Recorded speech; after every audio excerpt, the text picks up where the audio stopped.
¿Aceptarías una oración por tu vida en este momento? Si es así, por favor, quédate hasta el final de este video. Dale me gusta al vídeo y comenta Amén. Oremos en el nombre de Jesús.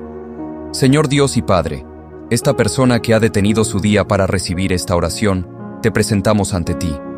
Señor, te pedimos, amado Padre, que visites a esta persona donde quiera que esté. Señor, toca su corazón. Elimina cualquier tristeza que pueda estar sintiendo.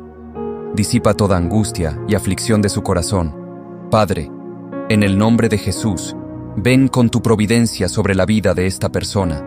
No permitas, Señor, que pierda su fe en tu presencia. Muéstrale que eres un Dios que obra sobrenaturalmente.